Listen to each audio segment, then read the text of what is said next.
আমি মোহাম্মদ ইখতিয়ারুল ইসলাম, তামিম কন্ট্রাক্ট ফার্মের ম্যানেজার।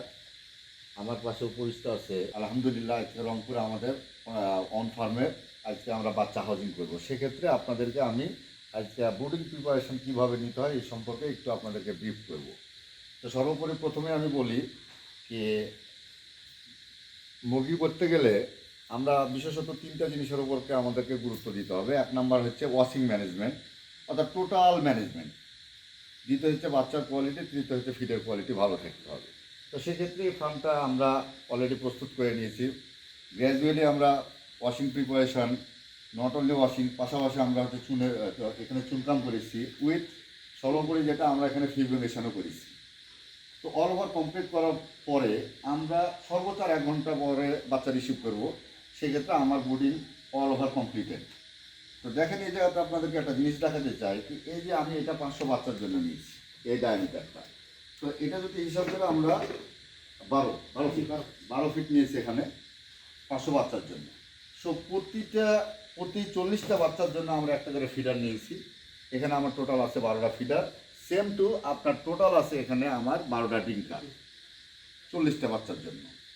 সেক্ষেত্রে এখানে যদি সাহেব একটু দেখান যে আমার এখানে বোর্ডিংয়ে দেখেন যে হোভার আমার লাইট আছে 4টা, 200 ওয়ারের 4টা, 200 ওয়ারের 4টা। সেক্ষেত্রে আমি এখানে প্রিহিটিং যেহেতু করছি, কিছুক্ষণ আগে আমি বোর্ডার জ্বালিয়ে দিয়েছি। সেক্ষেত্রে আমার তাপমাত্রা আসছে 29.5। এটা আমার অটোমেটিক্যালি আপনার মনে করেন যে 32-33-এ উঠে যাবে। তো সেক্ষেত্রে একটা জিনিস আমাদের সর্বোপরি প্রয়োজন কি, যদি ব্রুডিং ম্যানেজমেন্ট আমরা ভালো না করতে পারি সেক্ষেত্রে আমাদের মুরগি ভালো হবে না। কারণ বাচ্চাকে যদি আমরা ছোট অবস্থাতে যত্ন না নিতে পারি তাহলে সেই বাচ্চা কখনো বড় হয়ে এটা ভালো হয় না। তো দেখেন অল ওভার আমার এই ফার্মের ম্যানেজমেন্ট আলহামদুলিল্লাহ মাশাআল্লাহ সব কিছু ঠিক আছে। এখানে আমার টোটাল আপনার 12টা আমার আছে, 12টা প্যান করা আছে।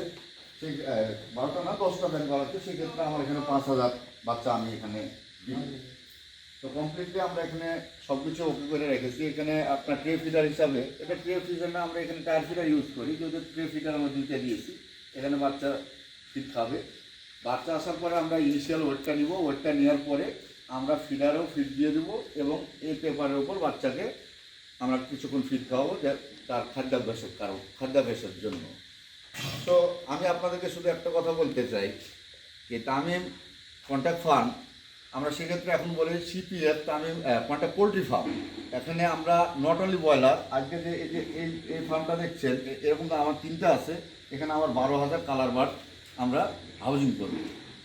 তো সর্বোপরি আমি সবাইকে একটা জিনিস ইনফরমেশন দিতে চাই যে আপনারা যদি এইভাবে ব্রুডিংটা কমপ্লিট করেন, প্রপার সঠিক নিয়মে যদি আপনারা ব্রুডিংটা কমপ্লিট করেন, তো আশা করি অবশ্যই মুরগির রেজাল্ট ভালো আসবে এবং বাচ্চা ছোট থাকা অবস্থাতেই সে তার ডেভেলপমেন্টটা গড়ে উঠবে।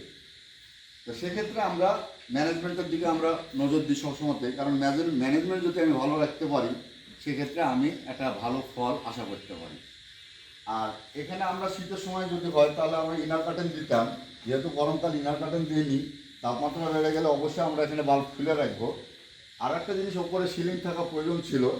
আমরা সময়ের সংক্ষেপে সিলিংটা করতে পারি, কিন্তু বার্ড বড় হওয়ার সাথে সাথে আমরা সিলিংটা করে দেবো এখানে। তো সেক্ষেত্রে বলা যায় যে আমার টোটাল ম্যানেজমেন্টটা আমি মনে করি যে আমার কাছে 100% স্যাটিসফাইড।